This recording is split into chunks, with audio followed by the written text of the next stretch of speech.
En este video vamos a aprender a utilizar el CMS, que es el Sistema de Envío de Soluciones que se usa en la Olimpíada Informática Argentina en todos sus certámenes, en la categoría Programación, y también es incluso el mismo que se usa internacionalmente en la IOI, el Mundial Juvenil de Informática. Así que aprender este sistema nos sirve para todas esas pruebas.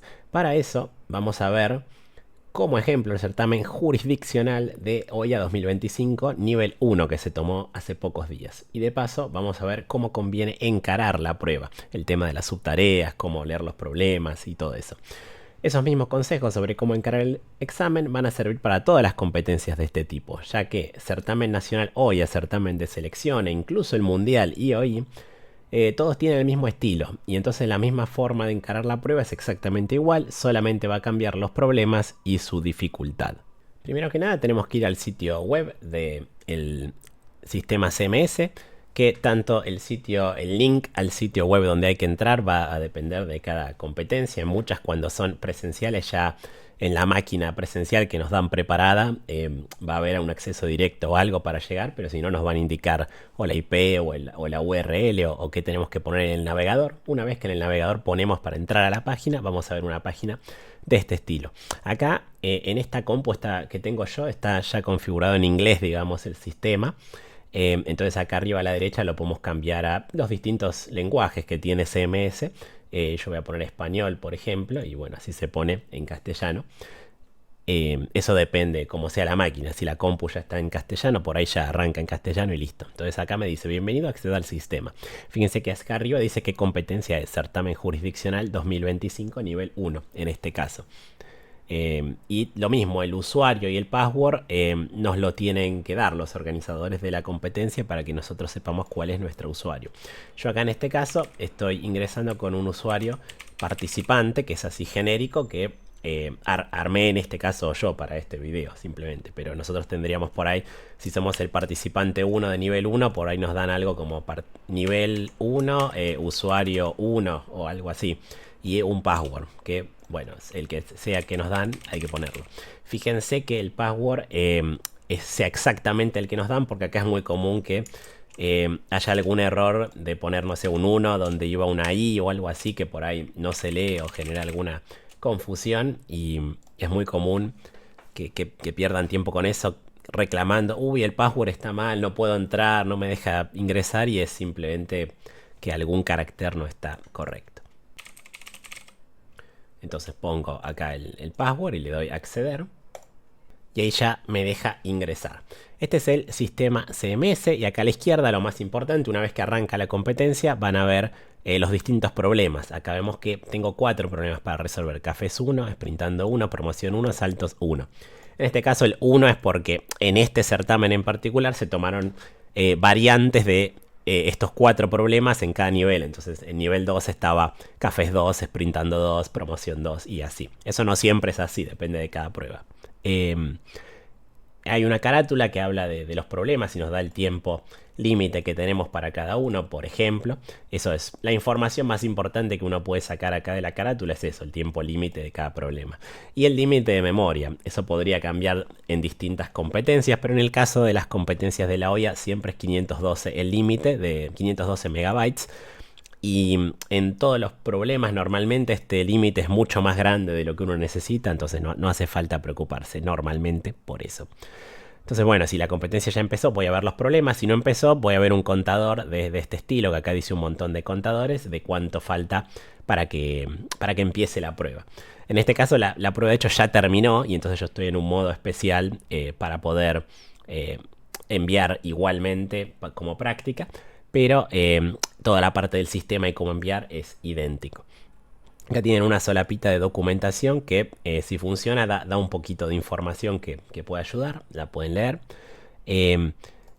Y esta sección de comunicación es importante, que ven acá a la izquierda. Esto se puede usar para hacer preguntas al jurado. Entonces si yo quiero enviar una pregunta, pongo acá el asunto, que normalmente sería el número de problema, el nombre del problema, así sé, si quiero preguntar de cafés 1, le puedo poner cafés 1 o alguna cosita más, tal vez cafés 1, no sé, ejemplos. Y acá un texto donde explique lo que yo quiero preguntar sobre los ejemplos. Por ahí, no sé, el ejemplo tiene tal cosa rara.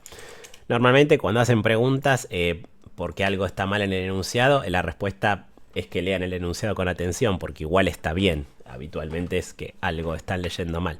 Pero se puede hacer preguntas y a veces si hay algo confuso lo aclaramos. Eh, entonces cualquier tipo de duda o pregunta que tengan se puede hacer acá. Y acá también sale mensajes cuando se envía un anuncio. Estas cosas de acá son anuncios que se enviaron durante la competencia, en este caso del jurisdiccional específicamente, y bueno, salen acá. Si ahora yo estoy compitiendo y enviaron un anuncio, saldría un cartelito acá, uy, hubo un anuncio, prestar atención, y voy a comunicación y acá van saliendo los anuncios. Entonces, bueno, lo primero que es muy importante saber es que los problemas no están ordenados por dificultad ni nada. De hecho, acá están ordenados alfabéticos, C, E, P, S. ¿Sí? Eso está en orden alfabético. Y eso en general en cualquier prueba que hagan, siempre el último por ahí es el más fácil. O el primero es el más fácil, o sea, no se sabe. Siempre hay que ir leyendo todo, o sea, no puede ser que termina la prueba y yo no haya leído un problema, porque por ahí me lo perdí y era el más fácil. Sí, no es buena estrategia, siempre conviene leer todo. Así que es muy importante en las competencias ir planeando el tiempo de cuánto me queda, cuánto ya me gasté para... no necesariamente uno puede leer todo al principio y después empezar a resolver, yo hacía eso, pero no es obligatorio, ¿sí? Pero sí es obligatorio, o al menos yo diría que es muy importante, dejar tiempo para leer todos los problemas y al menos dedicarle un cierto tiempo para pensarlo y eso. O sea que tal vez pueden probar eso de leer todo al principio. Eso depende cómo lo vean. Pero no dejen 10 minutos para un problema, porque por ahí lo leen al final, en esos 10 minutos, y igual no llegan a hacer nada y por ahí era fácil. Dicho esto, entonces lo que uno haría es en cada problema, acá tiene dos solapitas a la izquierda, dos links a los que puede ir, el de enunciado y el de envíos. Eso para cada problema. En el de enunciado está toda la información del problema para leerlo y ver de qué se trata. Y en el de envíos es donde voy a ir cuando quiera enviar el problema para corregir. Y entonces acá arriba puedo enviar la solución y acá abajo veo envíos anteriores, los envíos que ya hice con todos sus detalles. Y así lo mismo en cada problema. Si quiero enviar el segundo, que acá es sprintando, bueno, el enunciado tendrá toda la información. Una vez que lo tengo listo para enviar, aunque sea para sacar algunos puntos, puedo ir a la solapa de envíos. Eso es igual en cada problema. Entonces yo podría, por ejemplo, darle acá al botón descargar enunciado de Cafés 1 para bajar el enunciado de Cafés 1. Entonces hago clic, lo bajo y bueno, acá en esta compu ya tengo configurado que no bien se baja el archivo, que lo abra Firefox, pero si no, bueno, según el navegador que tenga, le doy descargar, donde lo voy a guardar, etcétera, y guardo el archivo en mi compu y lo abro. Cada problema tiene un PDF y cuando lo abro, acá está todo el enunciado. Entonces yo podría hacer eso por todos los problemas. Bueno, voy y me bajo sprintando, voy y me bajo promoción 1 y así. Me bajo todos los enunciados para leerlos todos. Ahí bajé los 4 y los puedo ir leyendo con atención. Acá hay dos cosas que pueden pasar. Por ahí leo uno y sobre todo si soy un participante avanzado me parece muy fácil y entonces digo, ah, bueno, listo, este ya lo puedo resolver y empiezo con ese y dejo para después leer los demás. Pero si no, lo más normal es que ninguno de los problemas que lea diga, uy, esto es muy fácil, porque es muy raro que un problema sea fácil. La mayoría de los problemas son difíciles y por eso va a ser muy importante este tema de las subtareas que tiene cada problema, que ahora lo vamos a ver. Entonces leería todos y pensaría a ver con cuál me pareció un poco más simple ir arrancando, aunque sea con las subtareas.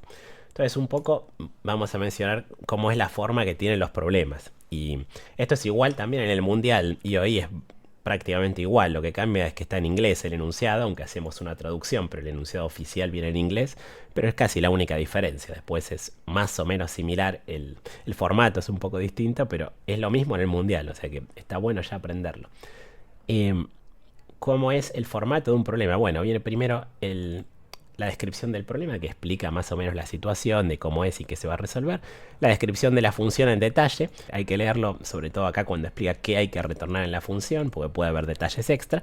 Pero acá lo que nos da es en detalle qué es cada parámetro. Cuando lo vayamos a programar, ahí sí va a ser súper importante leer esto bien en detalle una vez más, para poderlo estar seguro que entiendo qué es cada parámetro, porque lo que voy a tener que codear es la función específica que dice acá. El evaluador local, esto me explica cómo leer y escribir la entrada con el evaluador que nos dan de ejemplo, que no es obligatorio usar. Y muy importante, las restricciones y las subtareas. ¿Sí? Acá hay siempre en todos los problemas viene un ejemplo de cómo sería una posible entrada-salida. Pero es muy importante restricciones y subtareas. Restricciones da restricciones generales que absolutamente todos los casos de prueba van a cumplir. Siempre en este problema. O sea, acá dice 1 menor o igual a n menor o igual a 1000. N, si lo he enunciado, nos dicen que es la cantidad de cafeterías.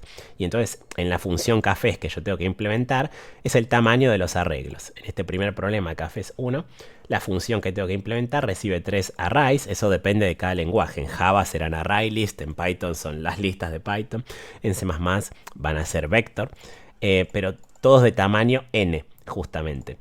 Entonces eso es el n. Y como restricciones dice que n está entre 1 y 1000, 1 menor o igual a n, n menor o igual a 1000.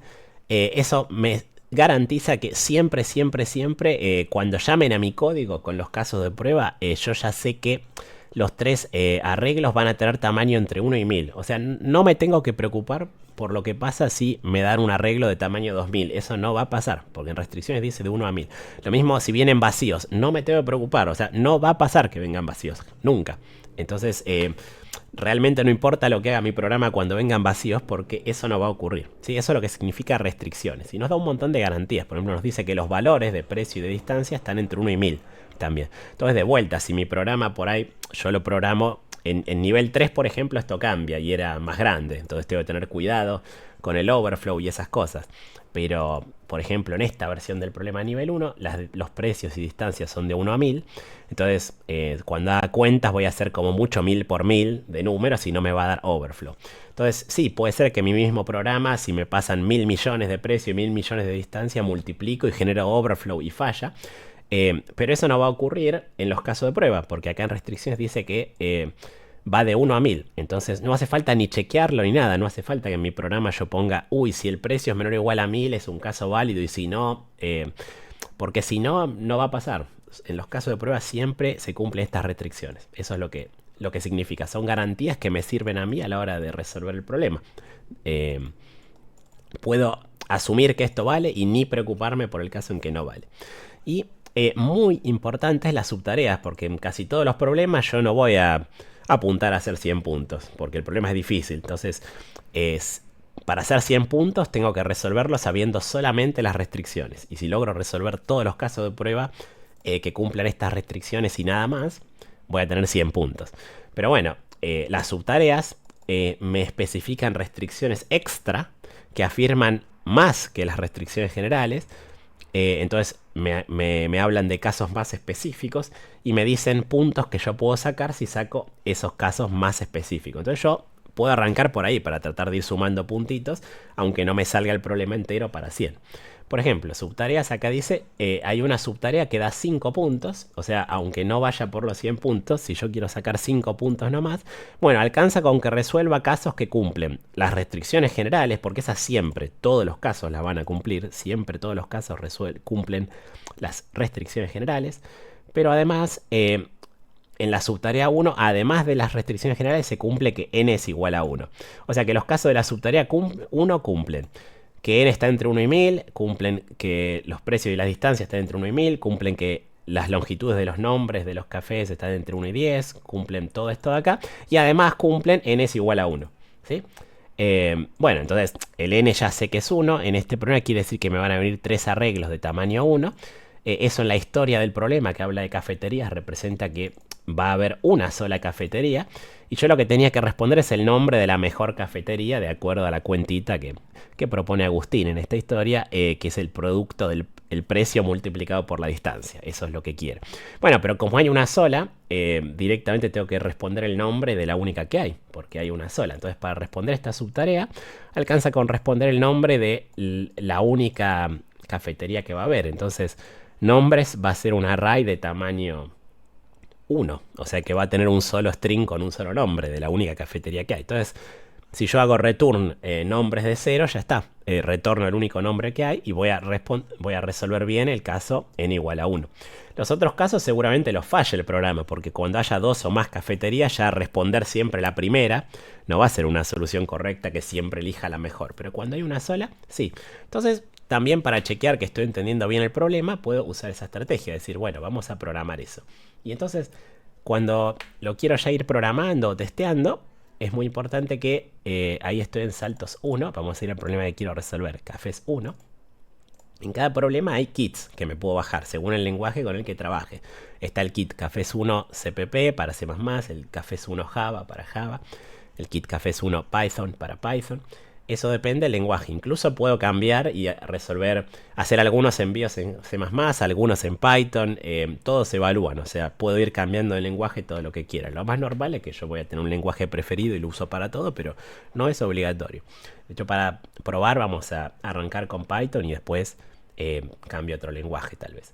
Entonces yo quiero usar Python, entonces lo que hago es bajarme el kit de Python, porque ahí va a estar ya la función, ¿sí? En este caso, eso me descargó un .zip.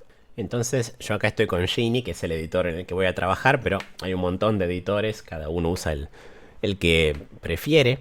Ahora uno de los más populares es Visual Studio Code, pero bueno, yo el que conozco es Geany, que siempre lo use y anda bien. Entonces nos bajamos ese .zip, lo extraemos y al extraer el .zip, ahí adentro hay una carpeta, en este caso Cafés 1 Python, porque me bajé el kit de Python. Y dentro de esa carpeta hay varios archivos. Siempre hay un archivo con el nombre del problema. Por ejemplo, si lo voy a mandar en C++ será cafés1.cpp. Si bajé el kit de Java será cafés1.java. Y acá es cafés1.py porque bajé el kit de Python. Si el problema se hubiera llamado problemita, bueno, sería problemita.cpp y así. Ese es el que tiene la función que yo tengo que programar. O sea que ahí tengo que codear la solución y ese es el que voy a enviar al juez para que se corrija. Después hay otro que tiene el nombre del problema, pero que dice evaluador. Ese es el evaluador para hacer pruebas locales. Justamente acá tengo abierto el evaluador, por ejemplo. O sea, este que vemos en pantalla acá es el evaluador que tiene todo este código y que si lo leemos con atención, el evaluador llama a el otro programa, el de la función cafés, que es el que tenemos que codear nosotros, el Cafés 1, ¿sí? Ese lo muestro acá en pantalla. Este en el caso de Python es todo el contenido del archivo cafés1.py, que es el esqueleto de la función que tengo que completar. Siempre esto es lo que tienen que hacer en el lenguaje que sea que van a resolver. Se bajan el kit, en el kit está la función para completar, como dice acá, que acá se debe implementar la solución y la implemento. En este caso la función cafés tiene solo 3 parámetros y el enunciado explica eso.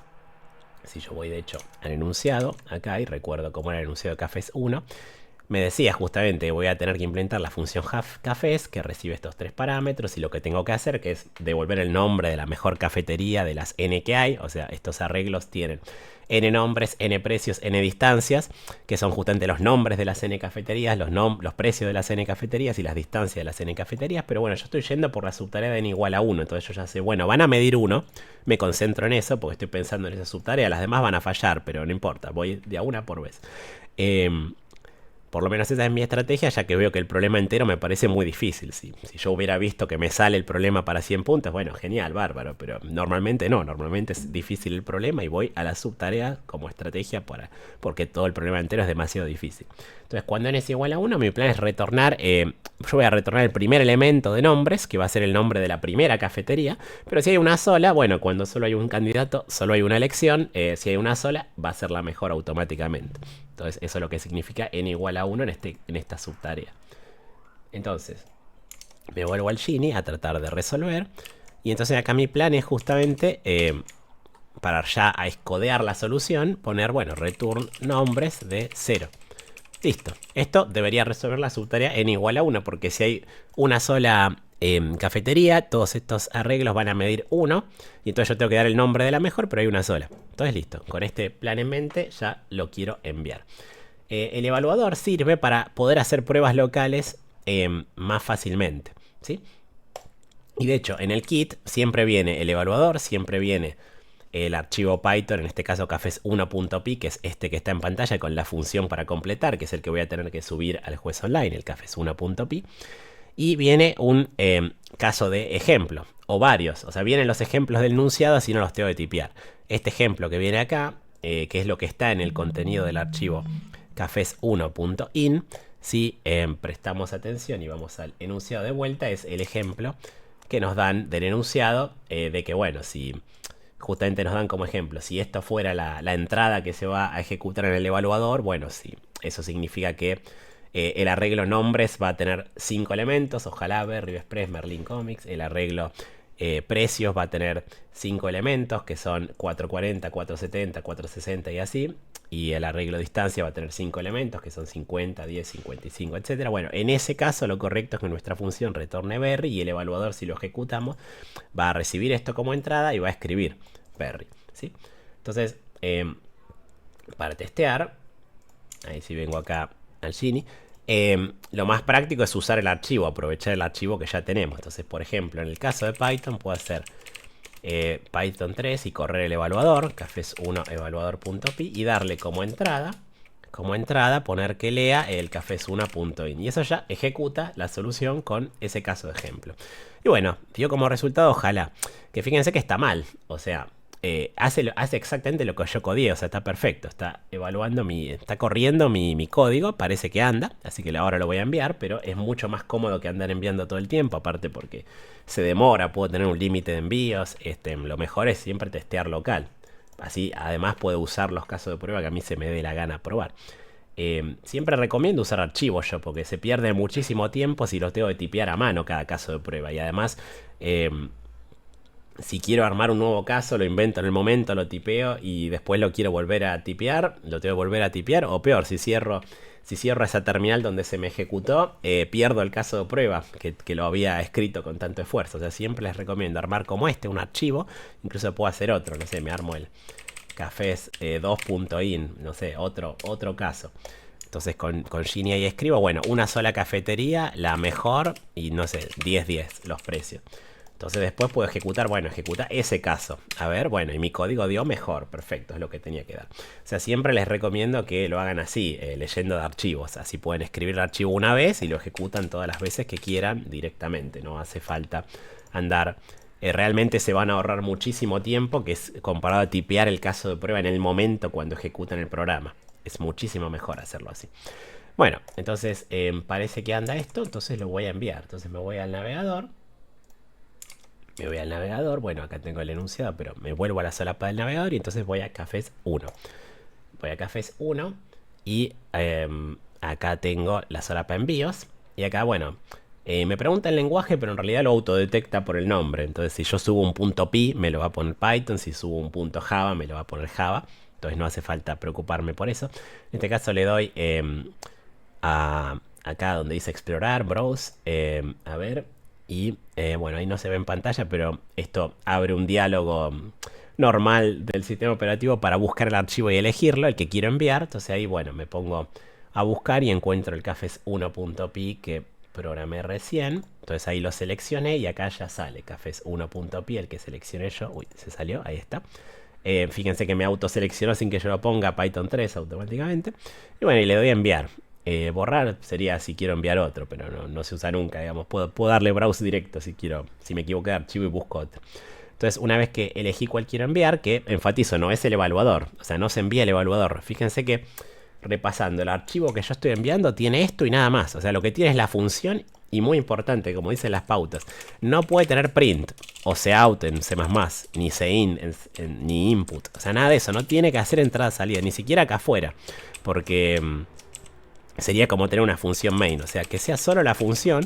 Puedo tener otras funciones auxiliares si a mí me sirve, eso está todo bien, pero no tiene que tener prints, ni lecturas, ni nada. Esas cosas van a hacer que falle, porque todas las lecturas las hace el sistema evaluador automáticamente. Y si yo hago lecturas acá, o escrituras, prints, voy a interferir con el sistema evaluador y no quiero que interfiera, ¿sí? Entonces, teniendo en cuenta eso, bueno, lo envío, le doy enviar finalmente. Y bueno, yo espero sacar, recordemos, ahí está, una vez que le doy enviar, automáticamente sale en los envíos. Ahí dice que lo está compilando, lo compiló y dice que lo está evaluando, lo va a evaluar. Bueno, mientras se evalúa, si repasamos el enunciado, yo estoy apuntando a la subtarea 1. O sea que espero sacar 5 puntos. Si saco más, bueno, es de casualidad que pasó otra subtarea, pero realmente yo no esperaría que pase otra subtarea, solo esperaría que funcione justo cuando n es igual a 1, y eso me dicen que tiene que sacar 5 puntos. A ver si me los gané. Bien, y dice que saco 5 de 100. Entonces, perfecto, lo logré, todo está funcionando como esperaba. Ahí ya tengo 5 puntos. Acá arriba les va a decir su puntaje. Ahora justo, como esta prueba ya terminó y la estoy haciendo fuera de horario, fuera de competencia, no me actualiza el puntaje, me va a decir siempre que tengo 0. Pero automáticamente acá va a decir el puntaje que tienen hasta el momento, que es de cada subtarea el mejor puntaje que sacaron. O sea, esos 5 puntos ahora yo en una prueba de verdad acá ya diría puntaje 5 de 100 y los tendría para siempre. Aunque después mande códigos de 0, no me va a bajar el puntaje, va a quedar en ese 5 por lo menos. Y si empiezo a resolver más subtareas va a ir subiendo a medida que resuelva otras. Entonces bueno, ya tengo un código que sacó esos 5 puntos. Acá, si en algún momento se desorganizan y pierden un código que ya habían mandado y lo quieren recuperar, bueno, pueden ir a descargar y descargar, simplemente descarga el código fuente de este envío, ¿sí? Pero eso si se mantienen organizados ya lo tienen en su compu, ¿no? Si en lugar de ir, si no van borrando el código viejo, sino que crean una nueva versión como recomendamos, ya lo tienen. Y siempre acá en la parte de envíos está esto de detalles. Si uno hace clic en detalles, se puede ver más detalle del envío. Y ahí fíjense que, bueno, me da cierta información. Lo más importante acá es, si mando algo que no compila, me va a decir el error de por qué no compila. Por ejemplo, podríamos probar eso. Si yo en Python, no sé, pongo un def acá suelto, creo que esto va a generar compile error. Vamos a testearlo, porque no tengo tanta práctica con Python y el sistema como es. Ahí voy a enviar ese código cambiado que tiene ese def ahí arriba volador, que es cualquier cosa. Bien, compilador opción fallida, dice. Pero en detalles voy a poder ver cuál es el error, que me va a ayudar a corregirlo. Y ven que acá muestra, bueno, el error de compilación, bueno, está en inglés porque el compilador ejecuta en inglés, ¿no? Pero bueno, es el output, es la salida del compilador esto, literalmente. Entonces dice, bueno, estaba compilando el cafés1.py y apareció este def, que es inválido, dice, ¿qué es esto? Y bueno, eso si lo veo me puede, en la línea 1 aparte, entonces bueno, ya dice, bueno, en cafés en la línea 1 me puede ayudar a ir y corregir el error de compilación. Eso sí, yo lo probé en mi compu justamente, ya debería andar en el juez, pero a veces podría haber algunas pequeñas diferencias de algo que compila en mi compu y en el juez no. Bueno, si eso llegara a pasar, en detalles está esa información de cuál fue el error de compilación que me puede ayudar a descubrirlo. Incluso en envíos que ya ejecutaron como este, bueno, en detalles me da el detallado subtarea por subtarea de los puntos. Y fíjense que acá dice, bueno, subtarea 1 sacó 5 de 5, subtarea 2, 0 de 6, bueno, en todas las demás no resolvió. Y si entro a cada subtarea puedo ver los envíos y sus resultados. Bueno, acá en esta versión, como estoy en modo de pruebas, me está mostrando el detallado de todos los casos de prueba. Entonces yo veo, por ejemplo, que para la subtarea 2 tenía 4 casos de prueba esa subtarea. Bueno, yo acerté 2, pero fallé 2. Eso es 0 puntos. O sea, dentro de cada subtarea, si no paso todos los casos de la subtarea, está mal, ¿sí? Eso porque además cada subtarea incluye a otras a veces. O sea, por ejemplo, la subtarea 7 en este problema es la sin restricción. Entonces esta tiene todos los casos de prueba, incluyendo los de la 1, incluyendo los de la 2. Entonces es lógico que como mi programa pasó los de la subtarea 1, bueno, estos 3 casos, que seguro están acá en la 7 también, los va a pasar, pero eso no me va a dar puntos de la subtarea 7. En una prueba de verdad, yo lo que veo no es el detalle completo de cuáles están bien y cuáles mal, solo veo hasta el primero incorrecto. O sea, en una prueba de verdad me diría, el primero está correcto, el segundo está incorrecto, a partir de ahí es un misterio, no te decimos, ¿sí? Eso es igual que como es en el mundial. En las competencias de verdad se da esa información más limitada, no se muestra todo el detalle, pero ahora como está en modo práctica sí muestra estos detalles. Sí, igual entren acá detalles a ver, porque es útil en la competencia de verdad si te dice cuánto sacó en cada subtarea, que a veces puede dar información si no saca lo que esperabas que dé. O si estás tratando de resolver una subtarea, a veces, aunque te muestre solo hasta el primero que falla, podés ir viendo si eso va aumentando. Bueno, antes fallaba por primera vez en el caso 2. Bueno, ahora le cambié algo y lo mejoré y falla recién en el caso 10. Entonces, bueno, pasa más casos que antes, parece, señal de progreso. Eso es todo en cuanto a cómo funciona el evaluador y cómo uno va enviando tratando de resolver. Ahora lo que podemos hacer es hacer un ejemplo resolviendo un poco más el problema completo, ¿no?, de Cafés 1. Si lo leemos en este problema, lo que dice es que hay que comparar las cafeterías por la multiplicación, precio por distancia. Entonces, bueno, lo que puedo hacer es cambiar mi código para que haga un for en lugar de simplemente asumir, bueno, siempre es la primera. que haga un for y le calcule a cada una precio por distancia y retorne la que sea mínimo de todos esos. Entonces vamos a de vuelta al Gini. Lo voy a hacer en Python este también y después cambiamos a C++ para mostrar esto que yo decía de que vale cualquier lenguaje. Entonces n le voy a llamar a la longitud de nombres y fíjense que n va a ser también la longitud de precios y va a ser también la longitud de distancias, porque así dice este enunciado. Dice que n es la cantidad de cafeterías y me dan 3 arreglos que todos van a medir n. Entonces bueno, acá ya sé que todos miden n.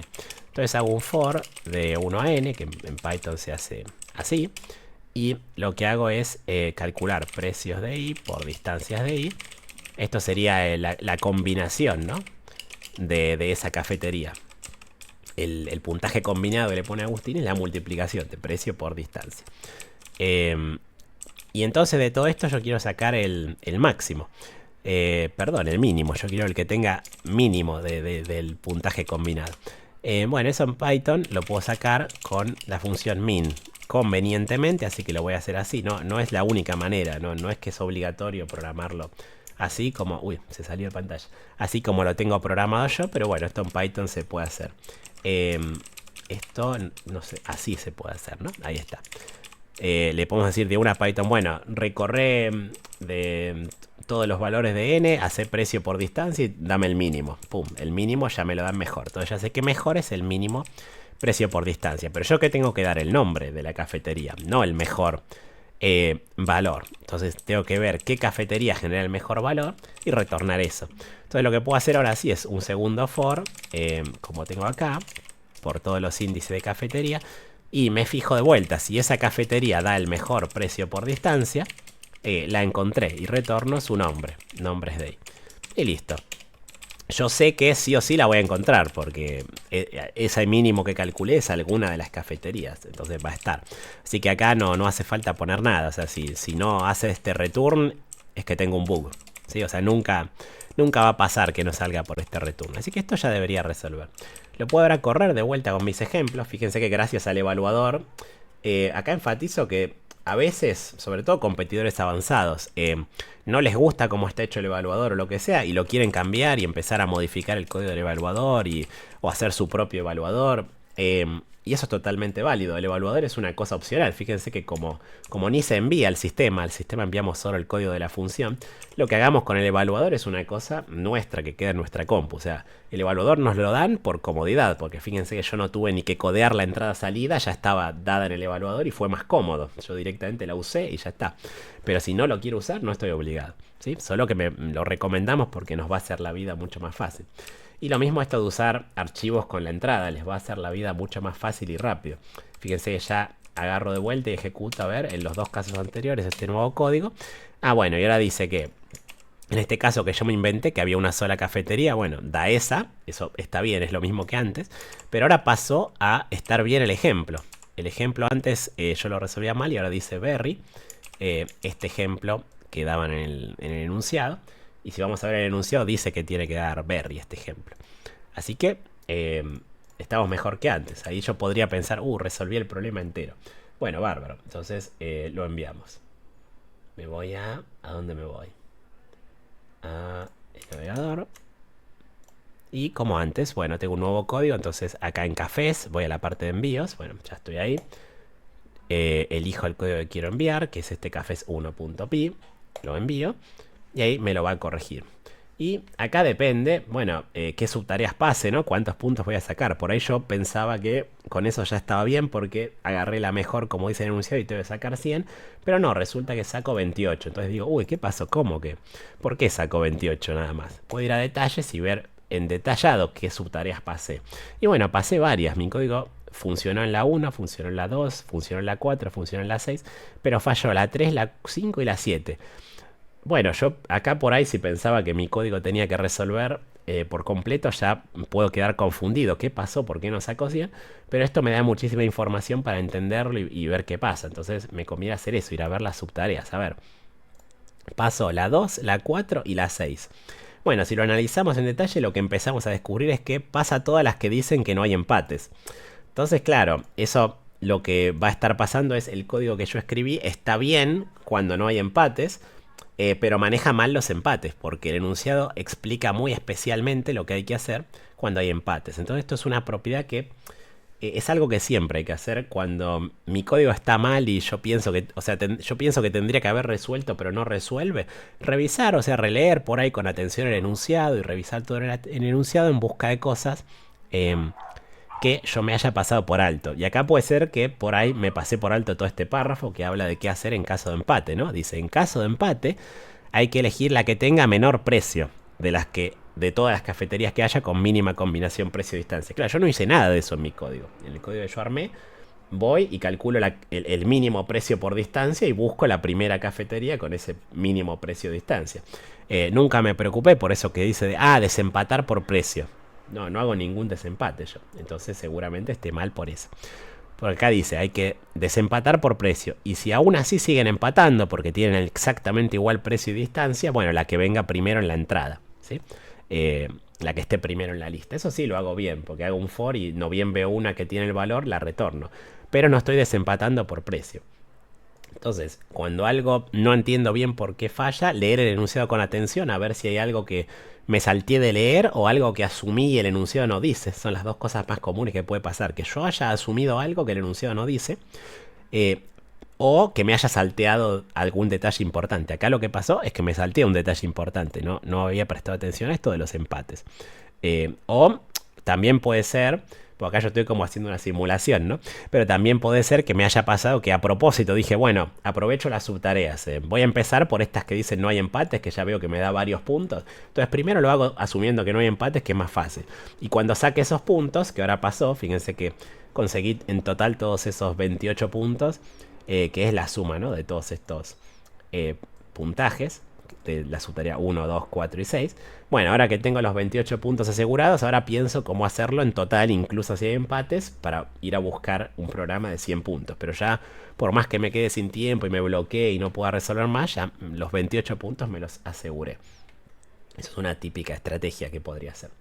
Entonces, bueno, acá para este problema vamos a hacer como dije y aprovechar para hacer un ejemplo en C++, ¿no? De paso para mostrar que puedo ir cambiando de lenguaje y no pasa nada. Repasando entonces en la parte de enunciado, si voy acá a Cafés 1 enunciado, es donde me puedo bajar todos los kits. Por ejemplo, me puedo bajar el kit de C++. Entonces ahí lo bajo. Y bueno, exactamente lo mismo que hice con el kit de Python. Al bajarlo lo extraigo en una carpeta y veo lo que hay. Y yo ya abrí en Gini todos los archivos que trae. Y fíjense que es lo mismo, pero en versión en C++. Tiene un Cafés 1 evaluador, CPP, un Cafés 1 CPP y un Cafés 1.in con la entrada, ¿sí? Que están acá, los distintos archivos. El Cafés 1.cpp es el del problema que tiene la función que hay que implementar. Acá dice, entonces tengo que completar esto y enviar. Yo podría agregar más funciones de auxiliares si me sirve, pero lo importante es que tenga esta función y que no tenga función main. Eso es súper importante. O sea, todo lo que tiene que ver con entrada, salida, no puedo hacer ni cout, ni in, nada de eso, y no puedo mandar función main. Todo eso, si lo quiero hacer, lo puedo hacer en el evaluador local, que ya nos lo dan, y si se fijan ya hace toda la entrada-salida y ya tiene los in y los cout. Así no los tengo que programar yo, pero si quisiera agregar cosas o cambiarlo, puedo libremente cambiarlo al evaluador pero lo hago en el evaluador por separado, no en el que envío. En el que envío nunca esas cosas. Bien. Y entonces tengo esos archivos en el caso de C++. Acá el cómo compilar, y eso depende de cada programa que estén usando. Por ejemplo, en el caso de C++, justamente ahí cada participante usa programas distintos de los editores que hay, entonces no se puede ver todos los ejemplos. Pero en el caso de C++, por ejemplo, se les da un makefile para los que les gusta usar la consola. Y bueno, pueden hacer make y el make ya lo compila directamente en consola. Y de hecho pueden abrir el makefile para ver cómo es el comando de compilación en consola que usa. Pero si usan Gini, otra opción es compilar el evaluador. Y ahí va a dar que no compila porque claro, no está resuelto. Porque el comando de compilación tendría que compilar los dos archivos a la vez. Y una opción, que no es la más prolija, pero funciona, si la quieren usar, es acá en el evaluador incluirle el otro archivo. Entonces, por ejemplo, cafés1.cpp. Esto no es la forma prolija de hacerlo, por eso el makefile es de hecho más prolijo. Pero bueno, es una forma que si están acostumbrados a compilar de un archivo y eso, bueno, con esto les va a compilar este archivo evaluador automáticamente incluyendo al otro, ¿sí? Si usan Gini, otra opción más simple por ahí es usar Shift F9, perdón, para compilar, en lugar de usar F9, que es lo normal, usar Shift F9. Y con Shift F9 lo que hace Gini es correr un makefile. Entonces, como les damos ese makefile, ya automáticamente lo ejecuta y compila. Pero todo esto va a depender entorno por entorno, porque los que usen Visual Studio Code será distinto, los que usen Sublime será distinto, los que usen Vim será distinto, y así cada editor tiene sus mañas, ¿no? Yo comento esto porque justo yo uso Gini. Bien, y los que compilan de consola, bueno, directamente tipearán el comando de consola que quieran usar. Entonces, lo importante, yendo al caso de C++ nuevamente, lo mismo, tenemos acá la función que hay que completar y codearíamos la función que queremos.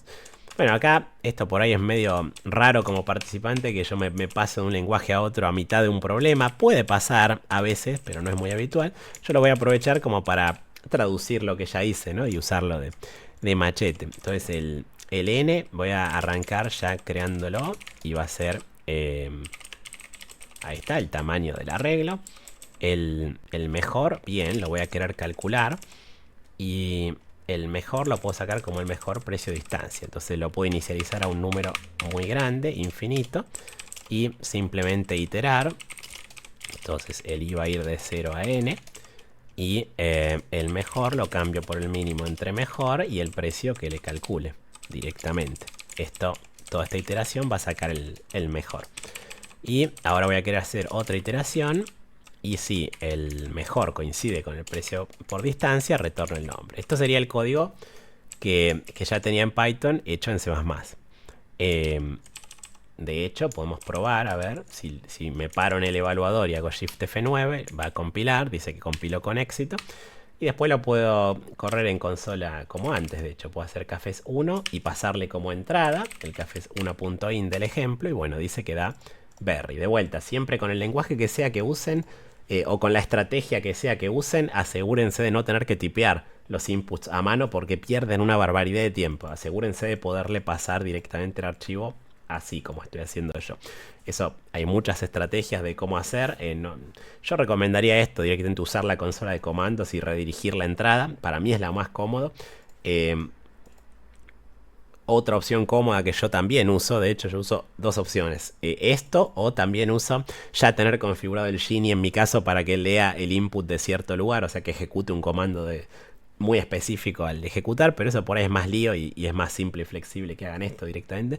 Pero lo importante es que hagan lo que hagan, yo les recomiendo muy fuerte que no tipeen el input cada vez, porque van a perder mucho tiempo al hacerlo. Por eso soy tan enfático, ¿no? Porque quiero que les vaya bien. Bueno, entonces, como prueba, enviemos. Siempre es buena idea ir enviando para aprovechar el sistema online que tenemos, ¿no? Que nos da información, a ver si está bien o está mal. Voy a enviar este cafés 1.cpp que acabamos de hacer y debería dar los mismos 28 de antes, porque lo que hice fue literal traducir el de Python solo como para mostrar un ejemplo en otro lenguaje, ¿no? También de cómo completamos la función del kit. Bueno, vuelve a dar 28. Si voy a detalles, las mismas subtareas. O sea, está todo perfecto. Si voy al detalle de la subtarea 3, puedo ver que viene pasando unos cuantos, pero bueno, falla en el último caso. Bien. Entonces, bueno, vamos a completar, ya que estamos, una solución a este problema. Para completar, lo que habría que hacer es tener cuidado con ese último desempate de precios, ¿no? Entonces, así como tengo el mejor, que es el mejor combinación general, puedo tener el mejor precio. Y lo mismo, hago otra pasada donde calculo el mejor precio. Pero el mejor precio me interesa solo para desempatar. O sea, me interesa solo mirando los cafés que ya tengan la mejor combinación. Y entre esas cafeterías, las que tengan la mejor combinación, bueno, mirando solo esas, es que voy a calcular cuál me da mejor precio. Entonces ahí tengo el mejor precio entre las que tienen la mejor combinación general. O sea, el mejor precio de desempate, digamos, ¿no? Entonces, en la respuesta final, ahora lo único que tengo que hacer es chequear no solo que esta tenga la mejor combinación general, sino que además tenga el mejor precio. O sea, que el mejor precio coincida con el precio de esta en particular que estoy mirando. si esta que estoy mirando tiene la mejor combinación precio-distancia y además tiene el mejor precio entre las de combinación precio-distancia, bueno, es de las mejores. Y el enunciado dice que de esas te voy a responder la primera de la lista. Bueno, como voy reiterando la lista de menor a mayor, no bien veo una que cumple, retorno y va a ser la respuesta. Entonces esto ya debería ser una solución de 100 puntos. Le doy Shift F9 en mi caso para correr el Makefile. Gini con eso corre automáticamente el Makefile y me compila. Fíjense que acá me da warnings Gini. Y por ejemplo me da un warning, me da un warning el compilador. Pero lo bueno de usar Gini con Shift F9 que corre el Makefile es que acá mismo puedo compilar, que es cómodo por un lado, y otro es que en lugar de ver en la consola donde es más molesto y no puedo cliquear los errores de compilación, me salen acá los errores de compilación y puedo cliquear y me mandan exactamente a donde es. Entonces veo que en esta línea me dice, uy, acá falta un return, o sea, la función no retorna. Claro, eso es verdad, porque acá hay todo un razonamiento que hice yo, que les comenté de que yo ya sé que va a retornar por acá y nunca va a llegar acá, pero bueno, el compilador no lo sabe y me avisa. Entonces, bueno, yo le voy a poner un return cadena vacía como para que no salte ese warning. Ahora compila sin warning, pero en realidad yo sé que si llego acá tengo un bug o algo mal porque nunca tiene que llegar acá, o sea, no va a pasar. O sea, podría no haber puesto a esto y como antes vimos, funcionaba igual el programa. Bueno, voy a correr en el ejemplo para ver que funcione y bueno, ahí lo ejecuté en el ejemplo y da Berry. Entonces, parece que todo funciona, lo mandamos.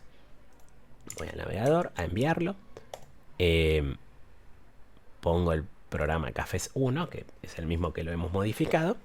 Y ahora supuestamente debería pasar ya todas las subtareas. El caso n igual a 2, el caso n igual a 3, no hay empates, todo, pero incluyendo la sin restricción. O sea, por eso da tantos puntos esta subtarea, porque es la que ya resuelve todo, ¿sí? De hecho. O sea, si quiero hacer 100 puntos, lo que tengo que resolver es mirando solo restricciones. En cada subtarea lo que vale es lo de restricciones, porque recuerdo, restricciones vale siempre en todas las subtareas. Lo que acá se aclara en subtareas son propiedades extra, además de las de restricciones, que asumiendo esto podemos obtener ciertos puntitos. Bueno, y ahí sacó 100 puntos. Entonces acá ya tendría 100 puntos en este problema. Y puedo pasar a otro perfectamente. Entonces puedo ir, por ejemplo, a sprintando 1. Entonces si yo voy a sprintando 1, puedo ir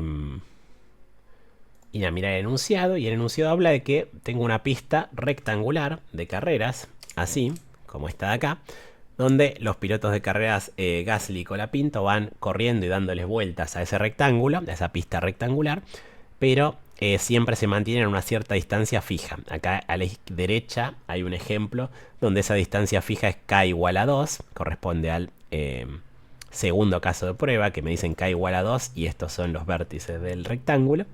Y el primer caso tiene una distancia de k igual a 5, creo, o algo así. A ver, sí, k igual a 5 y estos son los vértices y bueno, acá está dibujado. Y lo que tengo que sacar es la mínima y la máxima distancia Manhattan a las que se encuentran. La distancia Manhattan acá la define, es la diferencia en X más la diferencia en Y. O sea, es la distancia horizontal o vertical. ¿Cuánto tardaría en moverme si los únicos movimientos que puedo hacer son uno para arriba, para abajo, para la derecha o para la izquierda? ¿Cuántos pasitos tendría que dar para pasar de una cierta posición a otra? Bueno, esa cuentita es la distancia Manhattan. Por eso este primer ejemplo da 4, 5, porque si prestamos atención al ejemplo, acá en este momento están a distancia 4 y acá están a distancia 5 y es lo mínimo y lo máximo. Y bueno, justo están en horizontal o en vertical, pero si hubieran sido 3 en horizontal y 2 en vertical, por ejemplo, igual eso cuenta como distancia 5, porque 3 más 2, ¿sí? Es la suma directamente. De hecho, acá hay un ejemplo de distancia 2 que para k igual a 2 siempre se mantiene en la distancia 2 y nunca cambia. Entonces ese ejemplo por eso da tanto el mínimo como el máximo en 2. Y acá muestra una posición de ejemplo que, por ejemplo, acá en cerca de la esquina, sí, están a distancia 1 en horizontal y 1 en vertical, pero eso da 1 más 1, 2. Y cuando están en línea recta a distancia 2, también da 2. Entonces, en este caso siempre da 2. Entonces, la mínima distancia es 2, la máxima distancia es 2. Entonces, bueno, la entrada justamente dice que voy a recibir XY, dos arreglos de 4 enteros, fijo, que son los vértices del autódromo en sentido antihorario, ¿sí? Y acá me dan justamente ejemplos. Entonces yo tendría que pensar cómo resolver esto.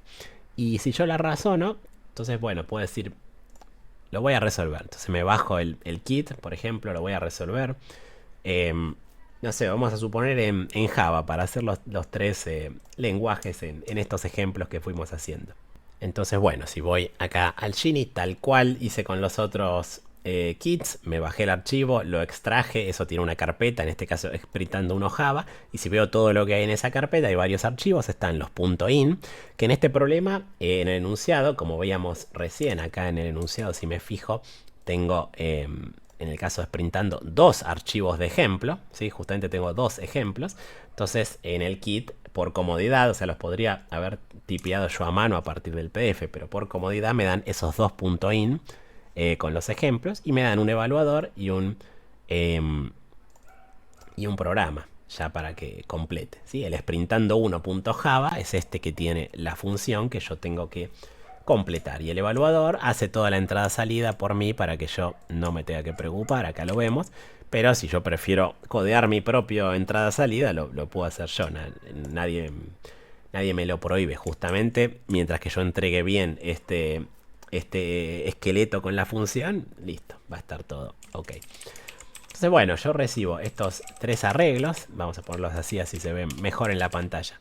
En realidad recibo, perdón, dos arreglos. El XY, que sé que tienen longitud 4 porque lo dice el enunciado, o sea, cada uno de estos va a tener 4 valores, X0, X1, X2, X3, y lo mismo Y0, Y1, Y2, Y3, que definen los 4 puntos vértices del rectángulo en sentido antihorario, o sea, X0,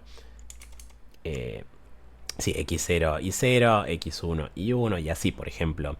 En el primer ejemplo viene X0 igual a 1, y 0, perdón, igual a 1, o sea, 1, 1, y es este punto de acá abajo a la izquierda, 1, 1, ¿sí? Y así en cada uno. Bien, entonces puedo ir a tratar de resolver, y entonces lo que se me puede ocurrir es que, bueno, como es un rectángulo, va a tener un ancho y un alto, que ahora tengo que pensar cómo los calculo, pero va a tener un cierto ancho y alto. Y si yo ya sé el ancho y el alto, lo que puedo ir a buscar es las subtareas, ¿sí? Como siempre, este problema puedo decir, uy, es muy difícil, me voy a concentrar en las subtareas. Entonces vamos a buscar subtareas. Entonces me dice, K es igual a 2. O sea, estoy viendo si puede, qué pasa cuando se mantienen a 2 unidades de distancia, como en este segundo ejemplo, que están siempre a 2 unidades de distancia.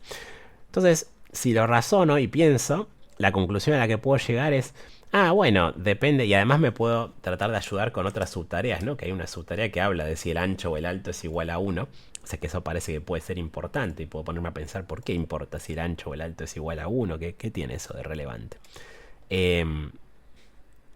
Fíjense que cuando se mantienen a 2 unidades de distancia, mientras que el rectángulo no tenga un lado muy finito, o sea, por lo menos mida 2 cada rectángulo, nunca se acercan a menos de 2 de distancia y nunca se alejan a más de 2 de distancia. Van a estar siempre a distancia 2.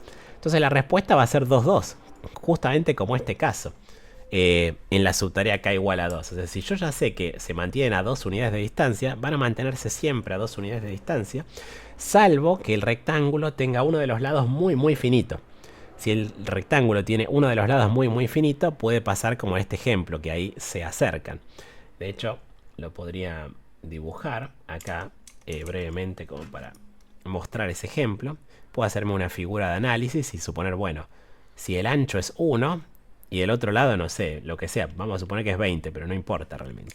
Si se mantienen a distancia 2, bueno, distancia 1, 2.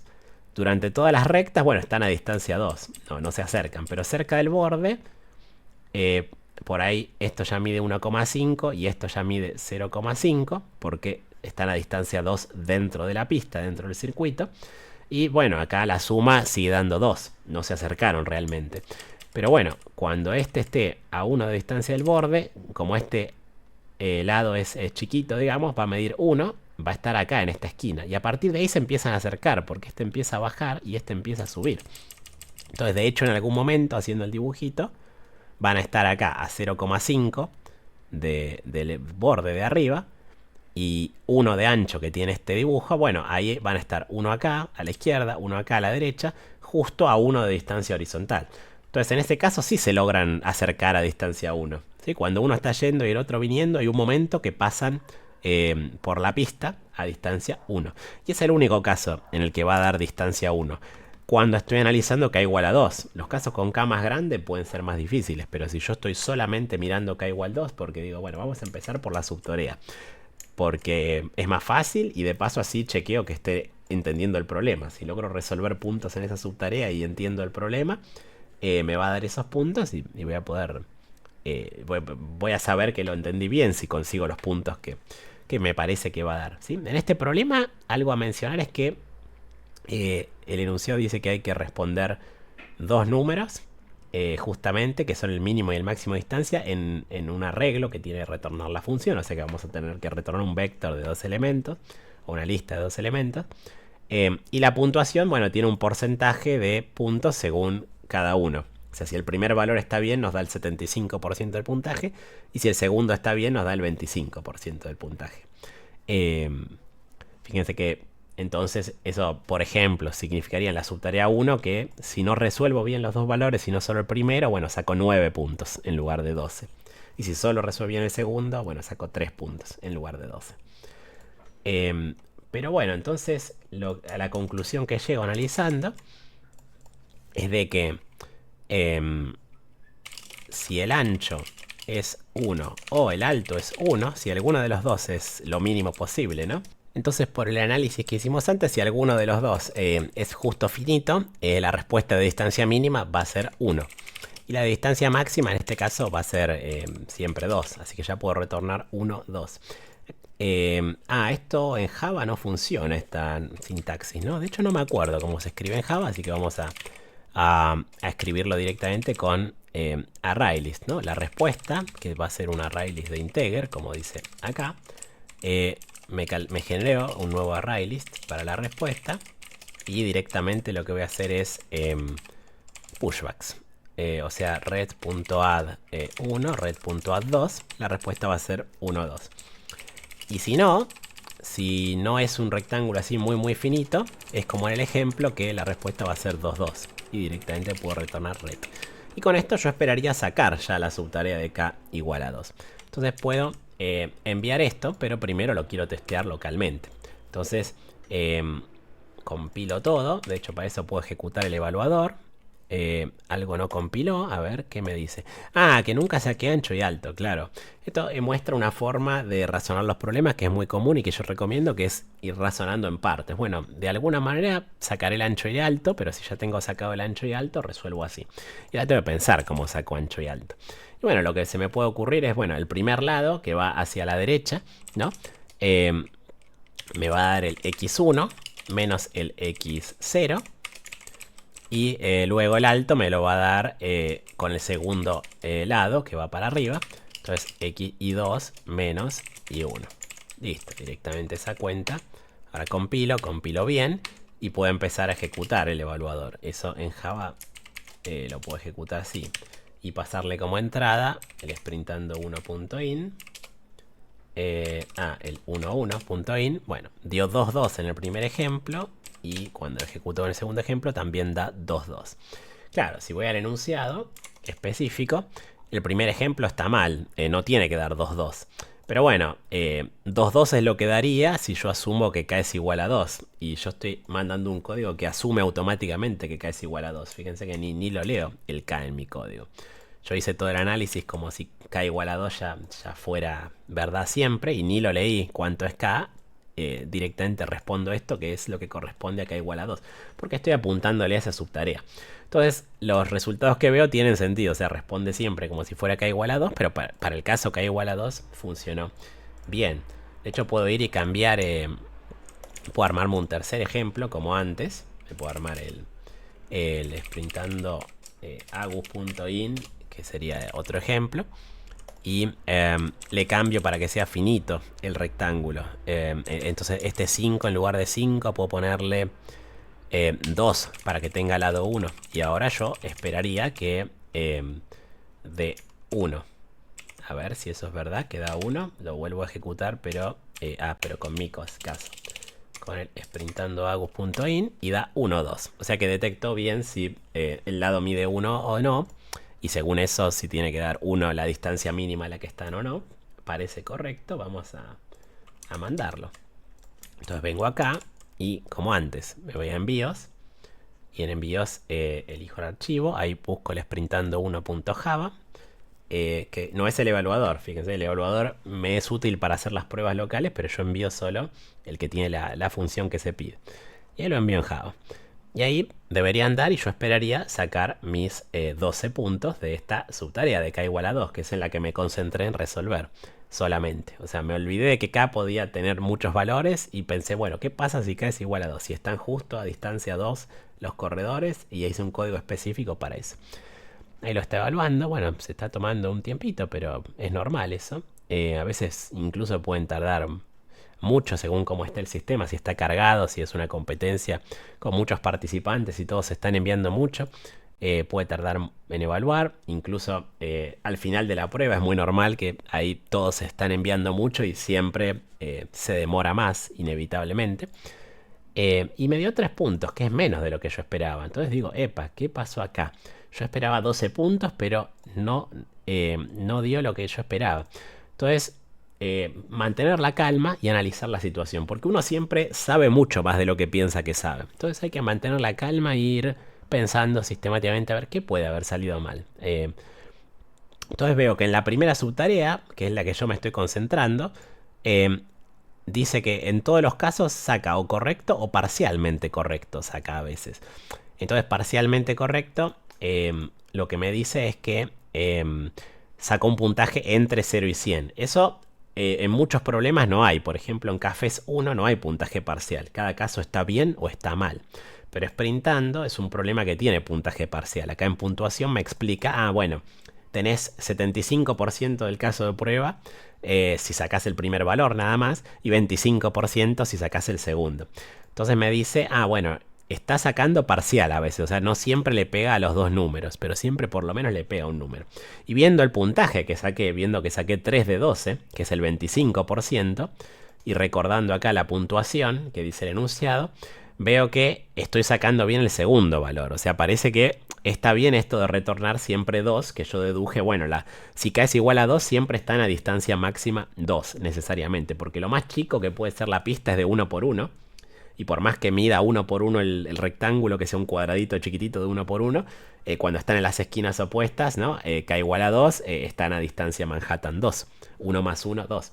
Entonces, el máximo, siempre es 2, pero a veces es 1. Entonces, el mínimo. Entonces, por eso para el mínimo sí tuve que hacer una deducción. Pero es raro, yo digo, ¿por qué no me da bien? O sea, ¿qué es lo que está pasando? Entonces puedo empezar a tratar de debuguear y yo digo, bueno, pero mi análisis es ese. Si el ancho es 1 o el alto es 1, tiene que dar 1 y si no, tiene que dar 2 el mínimo. Entonces lo puedo analizar en papel, estudiar casos, pensar, pero voy a rápidamente como convencerme, no, pero esto parece que es así la situación. O sea, en ancho 1 da una cosa y en ancho no 1, bueno, ancho o alto, ¿no? Cuando la dimensión mínima no es, ninguna de las dos es 1, ahí nunca se acercan a menos de 2, entonces tiene que dar 2. Entonces digo, bueno, ¿qué estará pasando? ¿Habrá algo en el enunciado que revisar? Y esto es un consejo entonces que siempre hagan. Cuando algo no les da lo que pensarían que tiene que dar y es raro lo que está pasando, mantener la calma, uno siempre sabe mucho más de lo que piensa que sabe. Y ir a leer el enunciado, que como antes, pueden pasar dos cosas muy comunes. Como nos pasó en Cafés, que hay una parte del enunciado que estaba ahí pero no le prestamos atención y era importante, que eran los desempates. O a veces nos puede pasar al revés, que nosotros asumimos algo como que fuera verdad, pero el enunciado nunca lo dijo. Y ahí conviene siempre ser defensivo. Y si el enunciado no lo aclara, bueno, si nos genera duda, podemos preguntar, mandar una pregunta al jurado. ¿Sí? A través del sistema, como vimos por acá en la parte de comunicación, podemos hacer preguntas. Pero la pregunta tiene que ser concreta. O sea, si yo pregunto, ¿qué está pasando? Ayúdenme a debuguear mi código. Y no, el jurado no va a responder eso nunca. Pero si yo una vez que yo encuentre algo en el enunciado que digo, uy, esto me genera dudas, bueno, sobre eso concreto, específico, voy a poder preguntar. O por ahí me doy cuenta solo. Y acá si empezamos a analizar, yo puedo pensar, bueno, a ver, en mi código, ¿qué supuse? Bueno, supongo que vienen 4 números, ¿no? Porque directamente estoy usando los arreglos y que son los vértices del rectángulo. Vienen 4 números y son los vértices del rectángulo. ¿Dónde lo dice en el enunciado? Lo puedo buscar y sí, acá lo dice. XY son arreglos de 4 enteros que indican que el iésimo vértice, o sea que XY y Y sub I son los vértices del rectángulo. O sea que sí, estos arreglos me dan siempre 4 valores que son los vértices del rectángulo. Y me los dan en sentido antihorario, ¿sí? Entonces acá leer con atención esta parte, ver lo que supuse y lo del sentido antihorario me puede dejar pensando, pero ¿qué más supuse?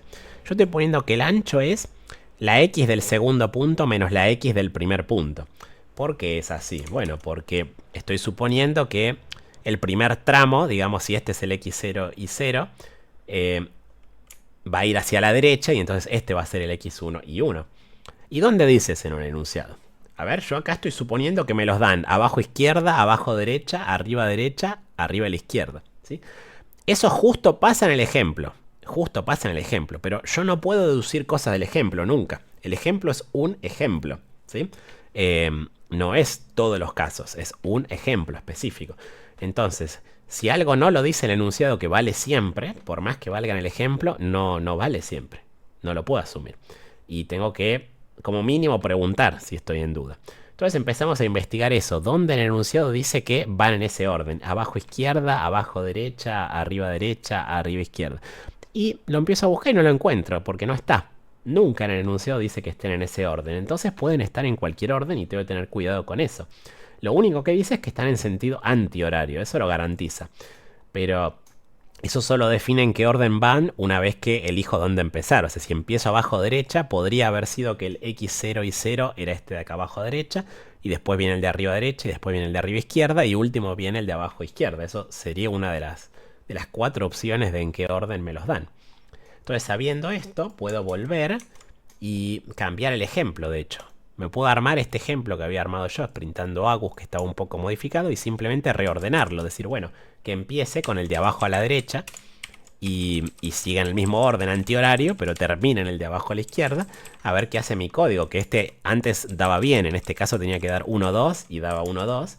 Vamos a ver qué pasa si lo ejecuto ahora con este caso.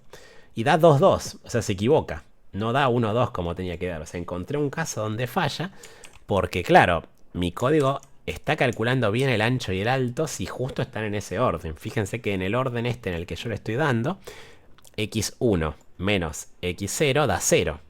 Y eso es lo que mi código usa para sacar el ancho. Entonces va a estar sacando ancho 0. Está sacando números mal, por eso termina calculando otra respuesta. Entonces, siempre, cuando algo no cierra, con calma, ir y revisar el enunciado y ver el código mío y ver que yo estoy suponiendo que posiblemente no está en el enunciado, ¿sí? Como es esto en este caso. Entonces, una vez que tengo esto, digo, bueno, entonces tengo que cambiar cómo calculo el ancho y el alto para que funcione siempre en cualquier orden. Y yo acá lo que hice fue tomar lados consecutivos, ¿no? Pero entonces en realidad, bueno, yo no sé cuál es el ancho y cuál es el alto, pero en realidad no me importa cuál es el ancho y cuál es el alto. Me importan lado 1 y lado 2. O sea, no importa cuál es cuál, pero yo necesito tener los dos lados. Les voy a cambiar el nombre para no confundirme, ¿no? Les podría dejar el nombre. Pero como no van a ser ancho y alto necesariamente, van a ser uno de los lados y el otro de los lados, les voy a cambiar el nombre. Pero hubiera funcionado todo si les dejaba los nombres. Y ahora tengo que pensar alguna fórmula que, bueno, me dé algún lado, ¿sí? Y claro, el tema es, esta resta yo no sé si va para la derecha o si va para la izquierda. Entonces, si va para la derecha me va a quedar positiva, si va para la izquierda al lado me va a quedar negativo, y si va para arriba o para abajo me va a dar 0. Entonces lo que puedo hacer es justamente aprovechar la propia distancia Manhattan.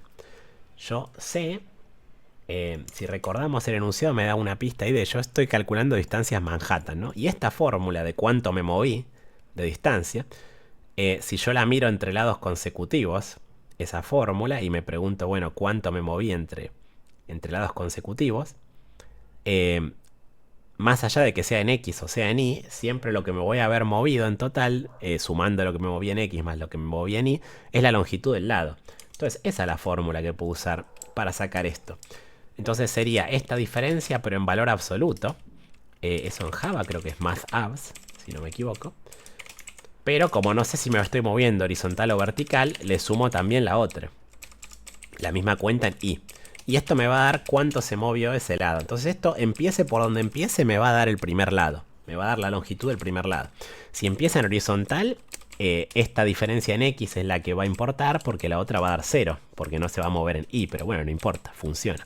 Y si arranca en vertical, es lo mismo al revés, pero lo importante es que siempre funciona, hecho así. Si arranca con un lado vertical, tendrán el mismo X, no cambia, pero después la diferencia en Y, en valor absoluto, es cuánto me moví y me va a dar ese primer lado. Y entonces después hago lo mismo con el segundo lado, ahora sí, 2, 1. Hago este cambio y ya está. Esto ahora esperaría que funcione. Esta no es de hecho la única manera de resolver este problema. La única forma de sacar los lados. Hay otras fórmulas. Por ejemplo, algo que podría haber observado es directamente por el dibujo notar, bueno, si en lugar de el 0 y el 1 miro el 0 y el 2, bueno, empiece de donde empiece, el 0 y el 2 van a ser esquinas opuestas del rectángulo, porque están en sentido antihorario.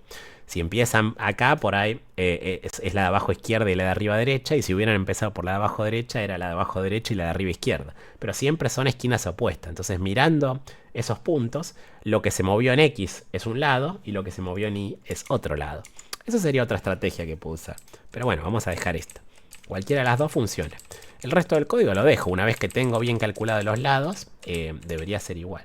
Entonces lo compilo, este nuevo código. El evaluador voy a compilar, en este caso de Java. Me da errores, que es lo que me equivoqué. Que no tengo math, supongo. Math es con mayúscula en Java. Claro, este math es, ¿no? Ahí va. Ahora sí, ahora sí. Ahora sí, compila todo. Perfecto, compilo todo.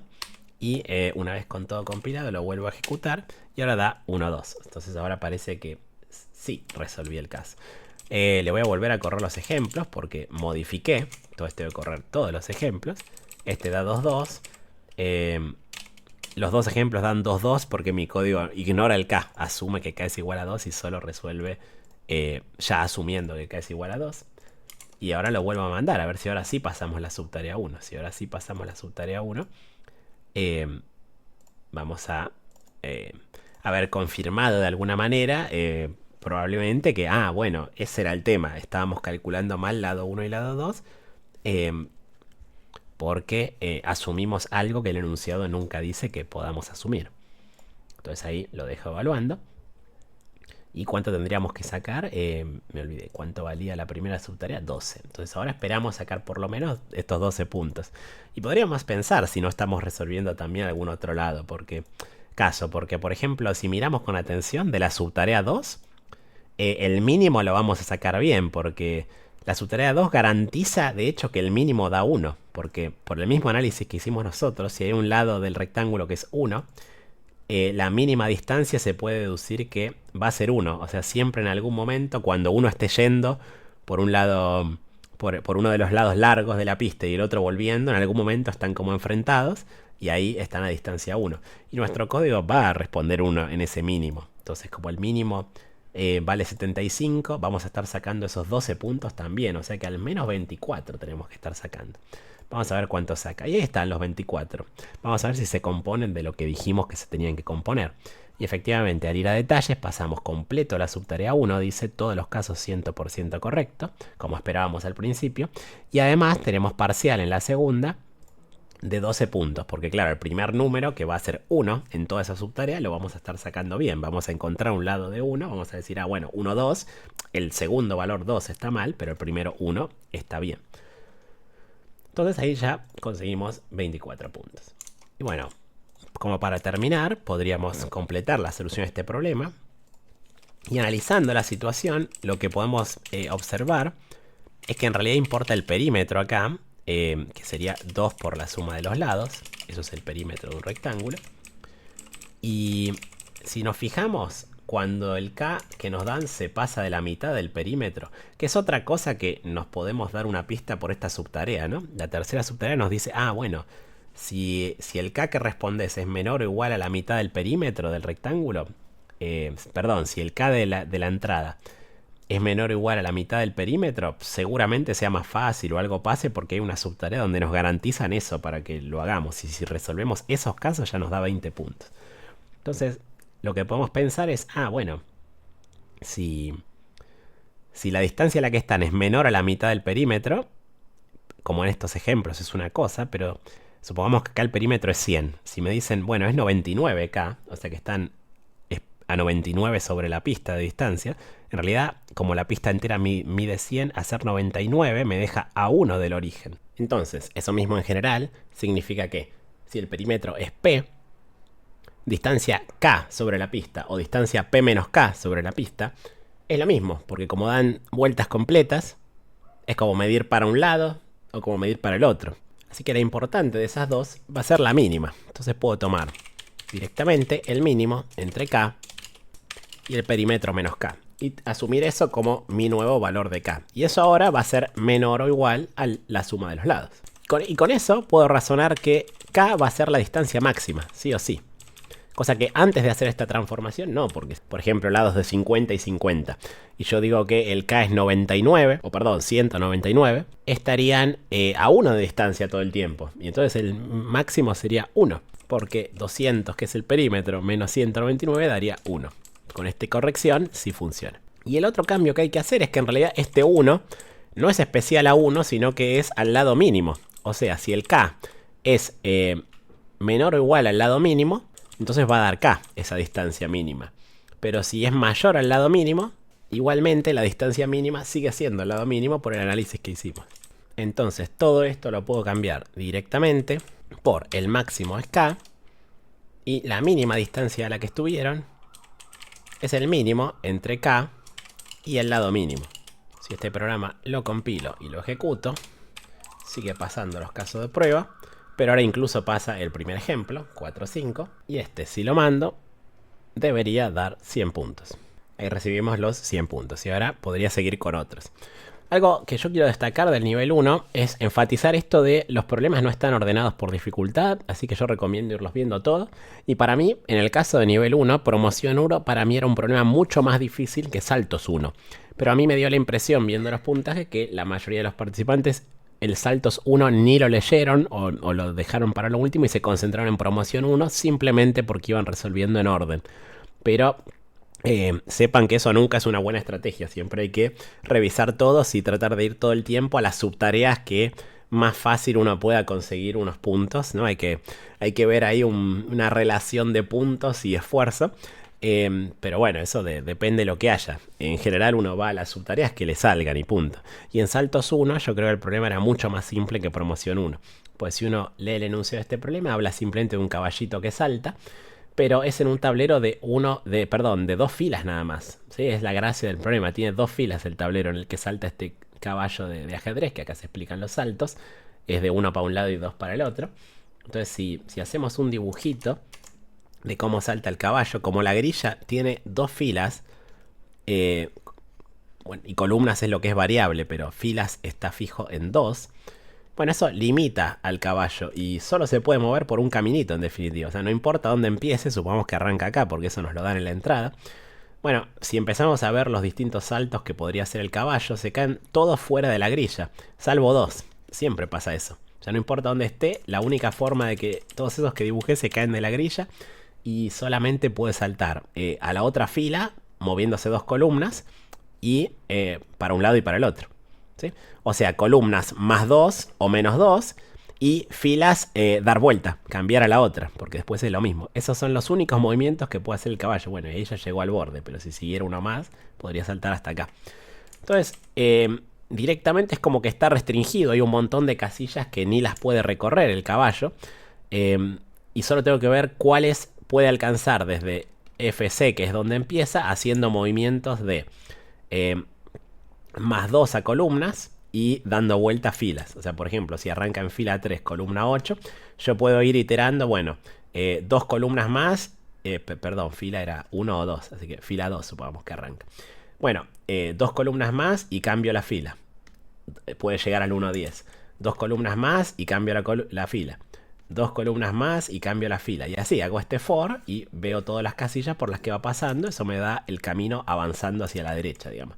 Y lo mismo restando 2 filas, ¿no? Así como había empezado en 2,8. Si voy restando, bueno, vamos a dibujarlo acá a la derecha. Si arranco en 2,8, bueno, cambio de fila y resto 2. cambio de fila y resto 2. Cambio de fila y resto 2. Y ahí ya, bueno, si lo hago una vez más, ya se saldría del tablero. Entonces, bueno, ahí iteré todas las casillas alcanzables para la derecha y en qué orden, y todas las casillas alcanzables para la izquierda y en qué orden. Y bueno, ya sé que el caballo solamente puede pasar por ahí, o sea que como mucho puede agarrar esas monedas. Y eso ya alcanza para sacar 33 puntos, porque si sumo todas esas monedas, que es sumar dos for cortitos, es quizá el análisis en el pizarrón, ¿no? Tipo de matemática de cómo resolver el problema es hasta más fácil que el de sprintando. Si analizamos las subtareas, eso nos va a dar estos 30 puntos, porque en la subtarea 3 nos dicen que las monedas son todas positivas. Entonces, no hay ninguna moneda que no convenga agarrarla. Entonces tenemos que agarrar todas las posibles alcanzables. Y entonces si simplemente calculamos esas casillas alcanzables y las sumamos, vamos a tener estos 30 puntos. Y también vamos a tener 3 puntos de esta subtarea porque automáticamente en esta subtarea no se puede dar ningún salto. Cuando el tablero es de 2×2 no hay lugar para ni un salto. Entonces vamos a agarrar solo la casilla inicial, que está bien en este caso. De hecho, estos 3 puntos los podemos obtener haciendo return la casilla inicial, porque no nos podemos mover, así que simplemente esa es la única moneda que elegimos.